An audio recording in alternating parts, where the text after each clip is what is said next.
नमस्कार, आप देख रहे हैं डीटीवी भारत और मैं हूं आपके साथ निर्भय किशोर। खबरों की शुरुआत करेंगे और सरकार ने बड़ा फैसला लिया है कोरोना को लेकर, उस पर भी चर्चा करेंगे, लेकिन उससे पहले देखते हैं अब तक की सुर्खियां।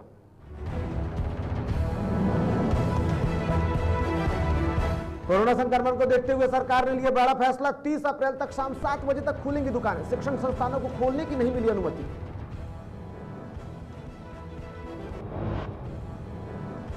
बिहार में कोरोना टीका खत्म होने की सूचना के बाद सरकार हुई अलर्ट। सीधे पुणे के सीरम इंस्टीट्यूट से पटना एयरपोर्ट पहुंचा वैक्सीन का डोज। प्रशासन की दिखी नकारात्मक।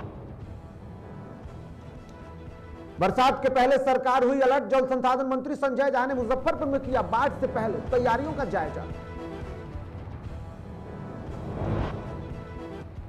और बिहार में पंचायत चुनाव को लेकर सरकार तैयार। पंचायती राज मंत्री सम्राट चौधरी ने डीटीवी भारत से कही बड़ी बात।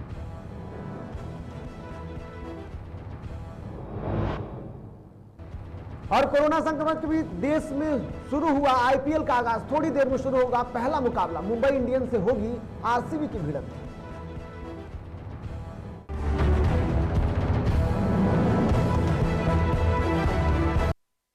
तो आइए खबरों की शुरुआत करते हैं और सबसे पहले बात बड़ी खबर की करते हैं। दरअसल कोरोना को लेकर के सरकार ने बड़ा फैसला लिया है और सीएम नीतीश कुमार ने प्रेस कॉन्फ्रेंस कर इसकी जानकारी दी है। तो आपको बता दूं कि नीतीश सरकार ने बड़ा फैसला लिया है। बिहार में कोरोना से सुरक्षा को लेकर सरकार पूरी तरीके से तैयार है। 11 से 14 अप्रैल के बीच में टीकाकरण की प्रक्रिया की बात की गई है। काफी तेजी से संक्रमण फैलता जा रहा है बिहार में और ऐसे में बढ़ते हुए संक्रमण को लेकर के सरकार तैयार है और 45 साल से ज्यादा उम्र वाले लोगों को टीका लगाए जाने की बात की गई है और सरकार इसको लेकर के लगातार तैयारियों में जुटी है। महाराष्ट्र से आने वाले सभी यात्रियों की जांच होगी, इस बात की जानकारी भी दी गई है। साथ ही साथ स्कूल कॉलेज एक सप्ताह के लिए और बंद रहेंगे, यानी कि शिक्षण संस्थानों को लेकर के जिस तरीके से शिक्षक जो हैं और साथ ही साथ प्राइवेट संस्थान जो है वो लगातार विरोध कर रहे थे, उसको लेकर के भी बात की गई और साथ ही साथ सर्वदलीय बैठक भी होगी। सभी दलों के लोगों से इस मामले में राय ली जाएगी कि आखिर में किस तरीके से बढ़ते हुए संक्रमण पर रोक लगाई जाए। 30 अप्रैल तक सभी दुकानें और संस्थान जो होंगी वो शाम 7 बजे तक बंद हो जाएंगे, यानी कि सुबह से लेकर के शाम 7 बजे तक उनको अनुमति मिलेगी। और साथ ही साथ कोरोना संक्रमण को लेकर के गाइडलाइन का पूरी तरीके से पालन करना होगा, सोशल डिस्टेंसिंग का पालन करना होगा। अगर नहीं करने पर प्रशासन जो है उन पर कई तरीके की कार्रवाई कर सकती है। इसके साथ साथ आपको बता दूं कि सिनेमा हॉल में 50% ही उपयोग कर पाएंगे, यानी कि सिनेमा हॉलों को भर नहीं सकते हैं। साथ ही साथ सभी धार्मिक स्थल जो है वो आम लोगों के लिए बंद कर दिया है। तो इस वक्त की बड़ी खबर आ रही है, नीतीश सरकार ने बड़ा फैसला लिया और पूर्व निर्धारित परीक्षाएं जो होंगी वो ली जाएंगी, ऐसे मुख्यमंत्री ने इसकी बात की जानकारी दी है। साथ ही साथ कोरोना को लेकर के सरकार ने जिस तरीके से अपनी सक्रियता दिखाई है और बढ़ते हुए संक्रमण को लेकर के लगातार सरकार जो है वो कदम उठा रही है, ऐसे में जांच की प्रक्रिया की बात की जा रही है कि प्रदेश में जांच जो होगा वो तेज किया जाएगा। इसके साथ साथ कोरोना गाइडलाइन के नियमों का सभी लोगों को पालन कराने के लिए उनको जानकारी दी जाएगी, जागरूक किया जाएगा, ताकि लोग कोरोना संक्रमण की पूरी तरीके से स्थितियों को समझते हुए खुद सुरक्षित रहे। लेकिन सबसे बड़ी बात है कि एक बार फिर से स्थिति ऐसी बन गई है बढ़ते हुए संक्रमण को लेकर के, अब जो दुकानें हैं, जो प्रतिष्ठानें हैं, वो शाम 7 बजे तक ही खुलेंगे। इसके साथ साथ शिक्षण संस्थानों को लेकर के काफी चर्चा हो रही थी और सरकार के फैसले का विरोध भी किया जा रहा था। सरकार ने 11 अप्रैल तक ही शिक्षण संस्थानों को बंद करने की बात की थी, जिसको लेकर के पूरे जिले में तस्वीरें उभर करके सामने आई थी। इसके साथ साथ कई बार घटनाएं भी दिखी थी। उस बात को लेकर के अगर बात करें तो मानव चैन बनाकर शिक्षण संस्थानों ने भी सरकार के इस फैसले का विरोध जताया था और उसके बावजूद भी सरकार ने एक सप्ताह और कोरोना संक्रमण को लेकर के गाइडलाइन जो जारी की है उसमें शिक्षण संस्थानों को बंद करने की बात की है। तो आपको बता दूं बड़ी खबर इस वक्त आ रही है, नीतीश सरकार ने बड़ा फैसला लिया है और साफ तौर पर दुकानें जो होंगी, प्रतिष्ठान जो होंगे, इसके साथ साथ बड़े मॉल जो होंगे, सभी को शाम 7 बजे तक बंद करने की बात की गई। और इस खबर पर हमारे साथ हमारे सहयोगी अविनाश जुड़े हुए हैं। अविनाश, बिहार में एक बार फिर से लॉकडाउन की स्थिति? देखिए, इसको लॉकडाउन की स्थिति तो नहीं कहा जा सकता है निर्भय, लेकिन जिस तरीके से नीतीश सरकार ने यह बड़ा फैसला किया है, वाकई में दूसरे राज्यों की जो स्थिति देखते हुए डीटीवी भारत लगातार अपने दर्शकों को जो खबरें बता रहा था, बिहार की भी स्थिति हम लगातार अपने दर्शकों को बता रहे थे कि स्थिति क्या है, कैसे स्थिति बदल रही है और उसको लेकर सरकार भी कहीं ना कहीं चिंतित नजर आ रही थी। और देखिए, सेम उसी पैटर्न पर काम करते हुए जो बिहार का हेल्थ डिपार्टमेंट है उसने अपना काम किया और नीतीश सरकार ने एक बड़ा फैसला किया है। आपको बता दें कि नीतीश कुमार ने आज खुद एक मतलब मीटिंग की और उसके बाद जो ये तमाम अनाउंसमेंट किया और उसके बाद आपको बता दें कि प्रेस को भी संबोधित किया। उनका साफ तौर पे कहना है कि किसी प्रकार की कोई भी कोताही बर्दाश्त नहीं की जाएगी। और देखिए 11 से 14 बिल्कुल अविनाश, के बीच एक तरीके से जिस तरीके हाँ। से सरकार ने फैसले लिए हैं, शिक्षण संस्थानों को लेकर के बहुत सारी बातें की जा रही थी, उम्मीद ये भी की जा रही थी कि स्कूल कॉलेज को खोला जा सकता है 11 के बाद, जिस तरीके से विरोध हो रहा था। ऐसे में सरकार ने एक सप्ताह और आगे बढ़ा दिया है। फैसले को देखें तो क्या सोचते हैं आप? देखिए जिस तरीके से लगातार कोरोना के जो मरीजों की संख्या तेजी से बढ़ रही है और उसको देखते हुए जो सरकार ने फैसला लिया है, सरकार ने जो फैसला लिया है वाकई में स्कूल कॉलेजों को बंद करने के साथ साथ जो दुकानें हैं, जो प्रतिष्ठान है, उनको शाम 7 बजे तक ही खोलना है, उसके बाद बंद कर देना है। तो ये कहीं ना कहीं नाइट कर्फ्यू उसको कहा जा सकता है। आपको कोरोना कर्फ्यू उसको कह लीजिए, जैसा कि कल पीएम ने कहा था कि अब इसे नाइट कर्फ्यू नहीं बल्कि कोरोना कर्फ्यू कहना चाहिए। बिल्कुल देखिए लोगों में नाराजगी है, लोग सड़कों पर भी उतरे हैं, चाहे बात हम बक्सर की कर ले या बात हम रोहतास की कर ले, लोगों ने हंगामा कर दिया, या फिर बात हम उत्तरी बिहार रक्सौल बेतिया की कर ले, वहां पर भी लोगों ने विरोध प्रदर्शन किया था कि भाई स्कूलों को खोलिए, जो शिक्षण संस्थानों है उनको खोलने। बिल्कुल जिस तरीके से शिक्षण संस्थानों की बात की गई है, अविनाश आपको रोकेंगे, एक बार सुनते हैं आखिर में मुख्यमंत्री ने क्या कुछ कहा, उसके बाद फिर आपसे जुड़ेंगे और आपसे जानेंगे कि किस तरीके के हालात है। लेकिन फिलहाल उससे पहले मुख्यमंत्री नीतीश कुमार को सुनते हैं कि आखिर में बैठक के बाद उन्होंने क्या कुछ कहा। और कल जो मीटिंग हुई थी माननीय प्रधानमंत्री जी के स्तर पर, उसमें यह तय हुआ कि 11 से लेकर के 14 के बीच में विशेष अभियान चलाया। महात्मा ज्योतिराव फूले का जन्मदिन है 11 अप्रैल और बाबा साहब भीमराव अम्बेडकर का 14 अप्रैल, उनका 11 से 14 के बीच जो टीकाकरण का काम, ये काम जरा और ज्यादा होना चाहिए। तो हम लोगों ने भी तय कर दिया है, जो तो हम लोग प्रतिदिन अब इसको कर रहे हैं और संख्या बढ़ाते जा रहे हैं और सब लोगों को प्रेरित कर रहे हैं कि भाई 45 साल से और उससे अधिक जितनी लोगों की उम्र है सब लोग अपना जरूर करा लें टीकाकरण। इसके लिए लोगों को प्रेरित किया जा रहा है और हम लोगों ने तय कर दिया है कि भाई ये 4 दिन जो होगा इसमें तो जरूर 4 लाख तक करेंगे, लेकिन इसके अलावे भी सब लोगों को प्रेरित करके जितने और टीकाकरण की जरूरत है, यहाँ से लेकर के राजधानी से लेकर के नीचे के स्तर तक सभी जगहों पर टीकाकरण का प्रबंध किया जा रहा है और उनको किया जाएगा, लोगों को प्रेरित किया जाएगा। और जब लोग टीकाकरण करा लें तो डबल स्टेज जो होता है टीकाकरण हो जाएगा, तो उसके कुछ दिन के बाद वो ज्यादा सुरक्षित हों। अगर किसी को हो भी जाता है पॉजिटिव तो उनको कोई बहुत नुकसान नहीं। तो बिल्कुल आपने सुना कि किस तरीके से मुख्यमंत्री नीतीश कुमार ने लगातार इस बातों को लेकर के जिक्र किया है, सुरक्षा को लेकर के लोगों से भी लगातार अपील करते आए और लोगों से इस बचाव को लेकर के साथ ही साथ सरकार को सहयोग करने की बात की और सर्वदलीय बैठक की भी बात की गई है। इस बैठक के दौरान उसमें देखना होगा कि आखिर में जो विपक्षी दल के लोग हैं वो लोग भी उनसे बात करेंगे और सब कुछ जो होगा वो अब राज्यपाल के निर्देश में होगा और उनके निरीक्षण में होगा, उनके पास होगा। लेकिन हमारे साथ अविनाश जुड़े हुए हैं। अविनाश, क्या लगता है सरकार के इस फैसले से इस बीमारी पर, इस संक्रमण पर कितना बचाव संभव हो पाएगा? देखिए संभव बिल्कुल है निर्भय। सरकार ने पिछली बार भी लॉकडाउन लगाया था और उसके बाद स्थितियों को कंट्रोल किया गया था। स्थितियों को कंट्रोल करते हुए सरकार ने पहले फेज को बिल्कुल बिहार में बहुत ज्यादा असर देखने को नहीं मिला था। हालांकि इस बार बिहार में भी कोरोना तेजी से फैल रहा है, लेकिन दूसरों राज्यों की अपेक्षा फिलहाल स्थितियां बिल्कुल कंट्रोल में हैं। देखिए यहाँ पर जो स्थितियां हैं वो औसतन जो रोज मरीज मिलने वाले मरीजों की संख्या है उसमें बहुत ज्यादा इजाफा होते हुए नजर नहीं आता। हालांकि रिकवरी रेट में जरूर कमी हो रही है, एक्टिव मरीजों की संख्या में जरूर बढ़ोतरी हो रही है, लेकिन उस स्तर पे नहीं हो रही है जैसे महाराष्ट्र में हो रही है या फिर जैसा दूसरे राज्यों में हो रही है। देखिए बिहार में जनसंख्या की अगर हम बात करें तो 12 करोड़ से अधिक जनसंख्या बिहार की है, लेकिन उस स्तर पर कोरोना का फैलाव नहीं है। इसके पीछे कई कारण और भी है, इसके पीछे लोगों की सतर्कता भी है, इसके पीछे लोगों की वो सोच भी है, लेकिन अब उससे थोड़ा आगे बढ़ने की जरूरत है।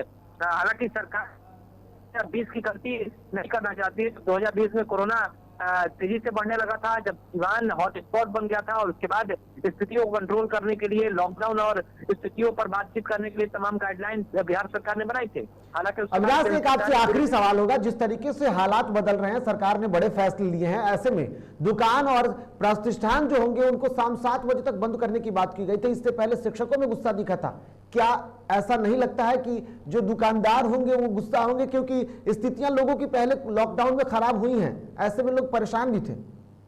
बिल्कुल, आप गुस्से की बात कह रहे हैं, मैं कह रहा हूं कि वो परेशान हैं, उनकी परेशानी नजर आती है। जब आप कहीं जाते हैं दुकानों पर सामान खरीदने के लिए, कहीं ना कहीं वो अपनी व्यथा भी सुना देते हैं। देखिए, मैं भी जाता हूं और मुझे भी सामान खरीदने पड़ते हैं, और मैं रोज घरों का खरीद कर ले जाता हूं, और जब भी दुकानदारों से बातचीत होती है, क्योंकि पत्रकार होने के नाते मैं सवाल पूछ देता हूं कि क्या आप लोग सही तरीके से आपकी बिक्री हो पा रही है, क्या आप लोग सही तरीके से पहले दुकान जो चलती थी वैसे चल पा रही है। देखिए, उनका सीधे तौर पे कहना है कि वो मार्केट अब नहीं रहा जो 2020 होली के पहले का था या कोरोना के पहले का था। बिल्कुल बिल्कुल, अब हमें कोरोना काल में जीने की आदत डालनी होगी। और उनका भी कहना है कि देखिए, अपना बचाव तो करना ही है, लेकिन अगर रोजगार नहीं रहेगा, अगर धंधा पानी ही बंद हो जाएगा, तो फिर हम खाएंगे क्या और पिएंगे क्या। देखिए, सरकार को इस दूसरे पहलू पर भी सोचने की बेहद जरूरत है कि एक तरफ तो कोरोना से लोगों को बचाना है, दूसरे तरफ लोगों के रोजी रोटी के लिए भी सरकार, बिल्कुल रोजी रोटी के लिए भी सरकार को लगातार सोचना होगा, और इसके लिए सरकार को विशेष तरीके से पहल करनी होगी। बहुत बहुत धन्यवाद अविनाश, हमसे जुड़ने के लिए और अपनी जानकारियों को साझा करने के लिए।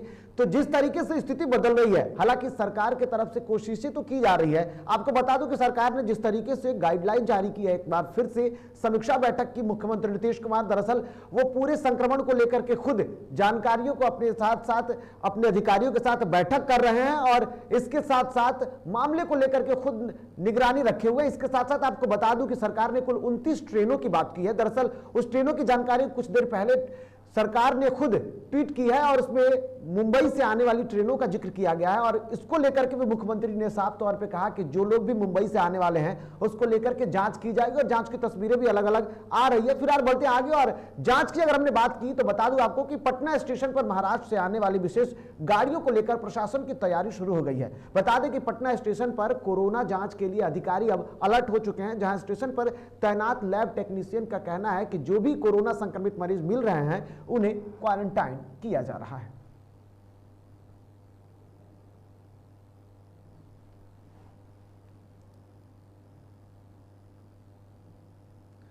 इधर गया में कोरोना के लगातार बढ़ते संक्रमण को देखते हुए जिला प्रशासन अलर्ट मोड में है। ऐसे में प्रशासन ने सभी व्यावसायिक प्रतिष्ठानों में कोरोना गाइडलाइन के पालन के सख्त निर्देश दिए थे। हालांकि अब सरकार के जो आदेश हैं वो और सख्त हो गए, अब शाम 7 बजे तक ही दुकानें खुलेंगी। लेकिन कई प्रतिष्ठानों के द्वारा गाइडलाइन का पहले से पालन नहीं किया जा रहा था, जिसको लेकर के सदर एसडीओ इंद्रवीर कुमार के नेतृत्व में कार्रवाई करते हुए शहर के राय काशीनाथ मोड़ स्थित पीसी ज्वेलर्स को सील कर दिया गया, और साथ ही साथ शोरूम को पूरी तरीके से प्रशासन ने सीलबंदी के बाद वहां पे कार्रवाई की है। वहीं इस जांच के दौरान शहर के कई बड़े मॉलों और बाजारों में भी जांच की गई और हिदायत भी दी गई है ताकि लोग गाइडलाइन का पूरी तरीके से पालन करें।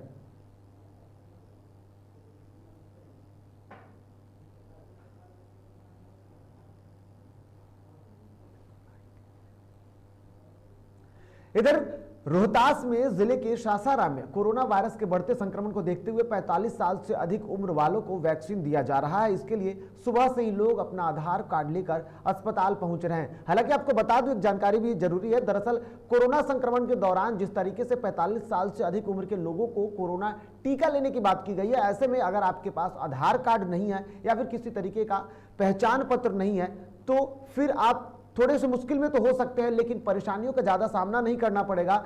आप सेंटर पर जाने के साथ साथ कोई और पहचान पत्र जमा करके टीका ले सकते हैं। सरकार ने ऐसे जारी की है गाइडलाइन। 45 प्लस से जो भी ऊपर है उनको वैक्सीन दिया जा रहा है, और वैक्सीन का प्रोसेस क्या है, उनको आधार कार्ड लेकर आना है, यहाँ रजिस्ट्रेशन करवाना है, उसके बाद उनको वैक्सीन पड़ेगी। वैक्सीन करने के बाद आधे घंटे यहाँ वेट करना है ताकि उनका साइड इफेक्ट देख सकें। इधर सहरसा जिलाधिकारी कौशल कुमार ने सदर अस्पताल का औचक निरीक्षण किया। साथ ही उन्होंने पाड़ा मेडिकल साबित बनाए गए कंटेनमेंट जोन का भी जायजा लिया। इस दौरान उन्होंने कहा कि जिले में कोरोना मरीजों की स्थिति जानने के लिए कंट्रोल रूम एक्टिव कर दी गई है। इसके साथ साथ जिले में किस तरीके के हालात हैं और कोरोना संक्रमण पर किस तरीके की स्थिति बन रही है उसका लगातार वो जायजा लेते रहेंगे और बचाव को लेकर के प्रशासन जो है, जिला प्रशासन वो पूरी तरीके से तैयारी में जुटा हुआ है। तो जो कंट्रोल रूम हम लोग का जिला स्वास्थ्य समिति में एक्टिव है, जहाँ से हम लोग जितने भी पॉजिटिव पेशेंट रहते हैं उनको हम लोग डेली फ़ोन करते हैं और उनका फीडबैक लेते हैं कि उनकी स्थिति क्या है और उनके फीडबैक के आधार पर उनको आगे केयर के लिए रिफर किया जाता है। अभी हम लोग देखे हैं कि अभी हम लोग 200 बेड का जो DCSC हम लोग को तैयार करना था वो भी तैयार हो गया है। इन केस कोई पॉजिटिव पेशेंट को अगर यहाँ पे ला के इलाज करने की आवश्यकता पड़ेगी। वहीं दरभंगा के DMCH अस्पताल में भी कोरोना वैक्सीन खत्म होने की बातें सामने आई। दरअसल कोरोना टीका लगाने को लेकर के बिहार में भी अब स्थिति साफ है। यहाँ भी कई ऐसे अस्पताल हैं जहां कोरोना का टीका खत्म हो गया, जिसको लेकर के दरभंगा में भी अब लोगों को टीका नहीं दिया जा रहा और लोग वापस घर हो रहे हैं। ऐसे में DM ने कहा कि वैक्सीन आने के बाद दोबारा वैक्सीनेशन का काम जल्द ही शुरू किया जाएगा।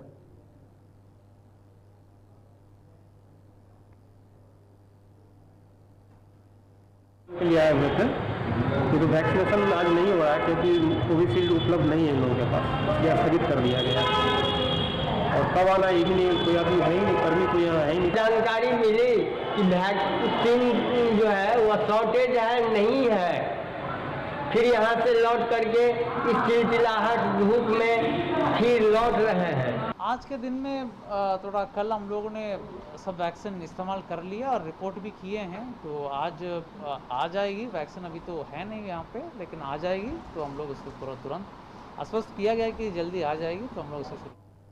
इधर पटना में कोरोना वैक्सीन खत्म होने के बाद पुणे से सीरम इंस्टीट्यूट से सीधे वैक्सीन को पटना एयरपोर्ट पहुंचाया गया। वहीं एयरपोर्ट से वैक्सीन ले जाने वाली गाड़ी की स्थिति काफी खराब दिखी, जिसके बाद वैक्सीन ले जाने वाले लैब टेक्नीशियन ने इसका सफाई देते हुए कहा कि लगातार गाड़ी में एसी चलने से एसी खराब हो गई है, जिससे स्थिति यहां खराब दिख रही है। आपको बता दें कि प्रशासन की एक बड़ी लापरवाही देखी, जिस तरीके से प्रदेश में कोरोना के टीके खत्म हो गए हैं और ऐसे में टीका जो है वो पुणे के सीरम इंस्टीट्यूट से पटना लाया गया, लेकिन यहाँ पर जिस गाड़ी को ले जाया गया था उस वैक्सीन को अलग अलग जगहों पर पहुंचाने के लिए उस गाड़ी में काफी कमी दिखी, जिसको लेकर के सफाई कर्मी, खासकर बता दूं आपको कि स्वास्थ्य कर्मियों ने सफाई देते हुए वहां पर कई बातें कही। लेके हम जा रहे हैं, ये सूचना दे सकते हैं। 89689 भाईल लेके जा रहे हैं। कहाँ पहुंचाइएगा इसको? State vaccine store. इधर झारखंड के बोकारो जिले में आपदा प्रबंधन विभाग की ओर से जिला समन्वय समिति की बैठक की, जिसमें कोरोना के बढ़ते संक्रमण को लेकर अधिकारियों के साथ चर्चा की गई, जिसमें राज्य सरकार द्वारा जारी गाइडलाइन को पालन कराने का सख्त निर्देश पदाधिकारियों को दिया गया। साथ ही साथ प्रधानमंत्री के द्वारा दिए गए T3 फॉर्मूले पर काम करने की भी बात कही गई। तो आपको बता दूं कि प्रधानमंत्री नरेंद्र मोदी ने बैठक की और इसके साथ साथ उन्होंने राज्य के अलग अलग मुख्यमंत्रियों के साथ बैठक करने के बाद T3 फॉर्मूला जारी किया। दरअसल T3 फॉर्मूला साफ तौर पे है टेस्टिंग, इसके साथ साथ ट्रीटमेंट की भी बात की और वही जिस तरीके से T3 की बात की गई उसको लेकर के लगातार चर्चाएं भी तेज है और खास करके जांच की प्रक्रिया को तेज करने, इसके साथ साथ जो लोग पलायन करके एक राज्य से दूसरे राज्य जा रहे हैं उनको भी लेकर के कई सारी बातें की गई। तो यहां लेते हैं एक छोटा सा ब्रेक, जल्द होंगे हाजिर, बने रहिए DTV भारत के साथ।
गांव से शहर तक।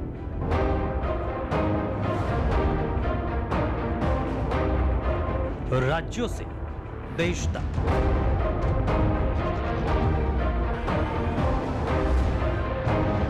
राजनीति से अर्थनीति तक,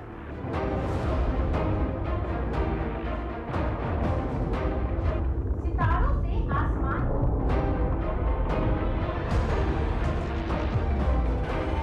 खेत से खलिहान तक।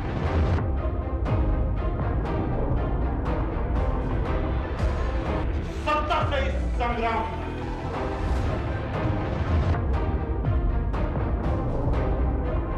अपराध से अंजाम तक। अब हर खबर आपके मोबाइल से टीवी स्क्रीन तक। खबर आपकी, खबर गांव ज्वार की, खबर देश दुनिया की, बिना रुके, बिना थके। हम रखते हैं सच से सरोकार, न तकरार, न टीआरपी के लिए बेकरार। यही तो है आपसे हमारा करार। डीटीवी भारत, देश के लिए।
और ब्रेक के बाद एक बार फिर से आप सभी का स्वागत है। तो बढ़ेंगे आगे और बात अब राजनीतिक खबरों की करेंगे। जल संसाधन मंत्री संजय झा मुजफ्फरपुर पहुंचे, जहां उन्होंने बाढ़ की तैयारियों को लेकर अधिकारियों के साथ समीक्षा बैठक की। बता दें कि उन्होंने उत्तर बिहार के नदियों में आने वाली बाढ़ और नहरों के तटबंधों की स्थितियों का जायजा लिया। दरअसल बिहार जिस तरीके से नेपाल से आने वाली नदियों से परेशान होता है और बाढ़ की स्थिति का दंश बिहार को झेलना पड़ता है, जिसको लेकर के सरकार ने पहले से ही तैयारी शुरू कर दिया। और ऐसे में जल संसाधन मंत्री ने अब इस बात की जानकारी ली है।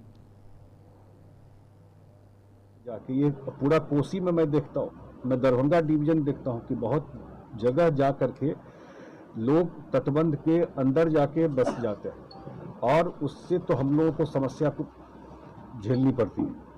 मोहम्मदपुर में क्या होना है अभी जो काम चल रहा है, अभी हम लोग जाएंगे वहाँ देखने के लिए। जो हमारा काम चल रहा है, एक दो साइट देखना था इस रिव्यू के बाद, तो मोहम्मदपुर जा करके वहीं जा रहे हैं हम लोग। उस साइट पे जा करके अभी हम लोग देखेंगे। पुलिस गेट वगैरह बनना है या पूरा उसको ये हमारे सेक्रेटरी पुलिस गेट भी बना। इधर पंचायत चुनाव 2021 को लेकर बिहार में संशय अभी भी बरकरार है। पंचायत चुनाव की तारीखों का ऐलान अब तक नहीं हो पाया है। ऐसे में पंचायती राज मंत्री सम्राट चौधरी से खास बातचीत की हमारे सहयोगी अविनाश ने। आइए सुनते हैं। करार है और इस पर खास बातचीत करने के लिए आज हमारे साथ खास मेहमान पंचायती राज मंत्री सम्राट चौधरी जी हैं। सर, सबसे पहले तो डीटीवी भारत में आपका बहुत बहुत स्वागत है। जी जी, धन्यवाद। सर, सवाल लोगों के मन में यही आ रहा है कि संशय अभी भी बरकरार है और स्थितियां परिस्थितियां जैसी बन रही हैं, उसमें ये नहीं लगता है कि जो समय सीमा पिछले पंचायती राज की रही है, मतलब 5 सालों के कार्यकाल की रही है, वो 15 जून को खत्म हो रहा है और उसके बीच में चुनाव हो पाएगा? नहीं, देखिए, सरकार की मानसा बड़ा क्लियर है और पहले दिन से हम लोग चाहते हैं कि चुनाव में 1 घंटे का भी लेट नहीं हो, क्योंकि राज्य निर्वाचन आयोग और भारत निर्वाचन आयोग के बीच का वार्ता चल रहा है और जिसकी मध्यस्थता पटना उच्च न्यायालय कर रहा है।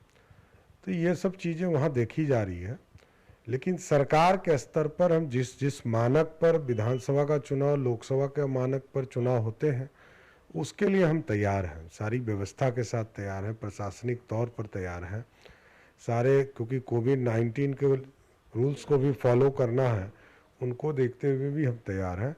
हम बड़ा स्पष्ट हैं, सरकार बड़ा स्पष्ट तौर पर आदरणीय नीतीश कुमार जी का भी निर्देश है कि 1 घंटे भी चुनाव को विलम्ब नहीं करना है, क्योंकि ये लोकतंत्र का तीसरा स्तंभ है। जिस तरह लोकसभा, विधानसभा और उसी तरह पंचायती राज की व्यवस्था है, इसमें हम चुनाव में कोई कोताही नहीं बरत सकते हैं। पूरी तरह संजीदगी से इसको देखा जा रहा है। उच्च न्यायालय के जैसे ही फैसले आते हैं हम तुरंत निर्णय लेने का काम राज्य निर्वाचन आयोग करेगा। एक सवाल ये भी उठता है सर कि क्या मतलब केंद्रीय चुनाव आयोग वार्ता कर रहा है या उस तरीके से कुछ बातें निकल कर आ रही हैं कि आखिर क्यों नहीं एनओसी दी जा रही है जिस ईवीएम से चुनाव कराने की बात कही जा रही है? देखिए, राज्य निर्वाचन आयोग का कहना है कि इस तरह के चुनाव 2 स्टेट में हो चुके हैं, छत्तीसगढ़ और राजस्थान में इसी पूरी प्रक्रिया से चुनाव हुए हैं, तो क्यों नहीं बिहार को हो सकता है? ये सारी परिस्थिति, लेकिन अब उच्च न्यायालय इस मामले को देख रहा है। हम तैयार हैं, सरकार, बिहार सरकार पूरी तरह तैयार है कि पंचायत चुनाव के लिए 1 घंटे का भी इंतजार नहीं करना है। मतलब ये माना जाए कि सरकार अपने स्तर पर पूरी तरीके से काम कर रही है कि 15 जून से पहले एक और पंचायती राज का गठन उस तरीके से कर दिया जाए, जो कार्यकाल है मुखिया के हो या सरपंच के हो, वो तमाम एकदम। अच्छा, सवाल ये भी उठता है सर कि अगर तय समय में पंचायत चुनाव नहीं हो पाता है, अगर समय सीमा बढ़ जाती है, या फिर अब कोविड गाइडलाइन को जैसा कि आप कह रहे हैं कि उसमें भी पालन करना है, उसमें भी समय लग सकता है, या फिर अगर हाईकोर्ट का फैसला राज्य चुनाव आयोग के पक्ष में आता है और ईवीएम बनने के लिए जाता है, तो ईवीएम बनने में भी समय लगेगा। तो उस बीच अगर समय सीमा पार होती है तो फिर सरकार किस तरीके से इसको देख रही है? देखिए, इसमें 2 चीज़ है।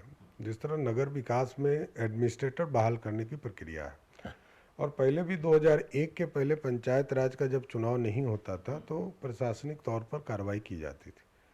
तो वैसे परिस्थिति में देखा जाएगा, क्योंकि इसमें तो बड़े निर्णय लेने होंगे। तो जब स्वाभाविक है 15 जून को जब समाप्त हो जाएंगे समय, तो प्रक्रिया कुछ तो अपनाई जाएगी, तो उसका निर्णय लेना अभी बाकी है।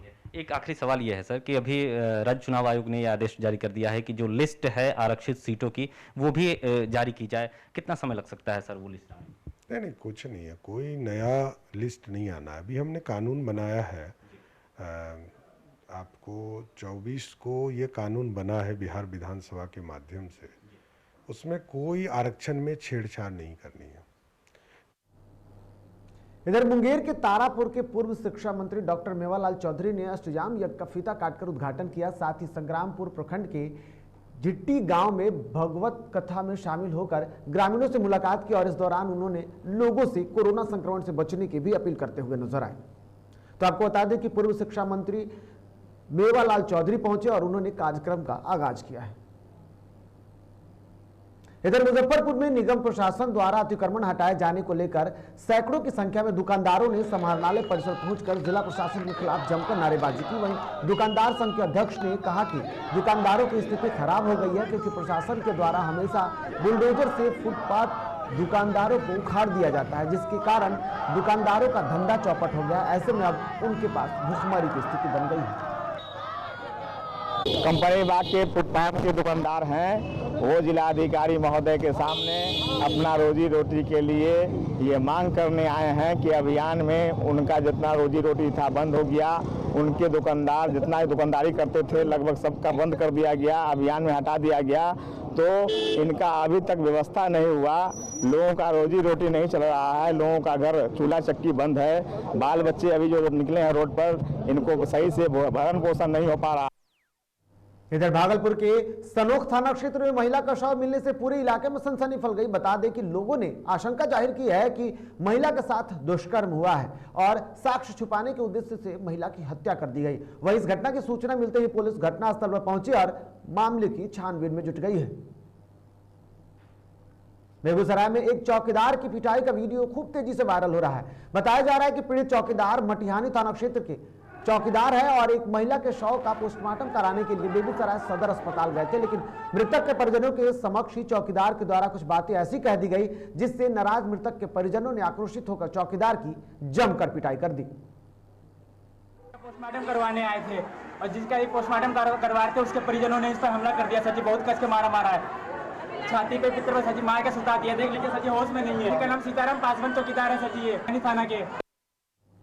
इधर बात अब झारखंड की करेंगे। झरिया के बालू गड्ढा में पुलिस ने अवैध महुआ शराब के धंधेबाजों के खिलाफ छापेमारी अभियान चलाया है, जहां छापेमारी अभियान के दौरान पुलिस ने कई घरों में अवैध रूप से बनाए जा रहे महुआ शराब जब्त किया है। वहीं इस दौरान पुलिस ने 25 लीटर जला हुआ महुआ भी नष्ट किया और शराब नहीं बनाने की चेतावनी भी दी है। इधर झरिया के बस्ता कोला शमशान के पास महिला का शव मिलने से पूरे इलाके में सनसनी फैल गई, जिसके बाद झरिया पुलिस को इस बात की सूचना दी गई और पुलिस मौके पर पहुंचकर मामले की छानबीन में जुट गई। बता दें कि स्थानीय लोगों का कहना है कि महिला माझी बस्ती की रहने वाली थी, जिसके मिर्गी की बीमारी थी। हालांकि इस मामले में पुलिस कुछ भी बताने से फिलहाल मना कर रही है। तो खबरों के सफर में फिलहाल इतना ही, लेकिन ताजा तरीन खबरों के लिए आप देखते रहिए DTV भारत। फिलहाल मुझे दीजिए इजाजत, नमस्कार।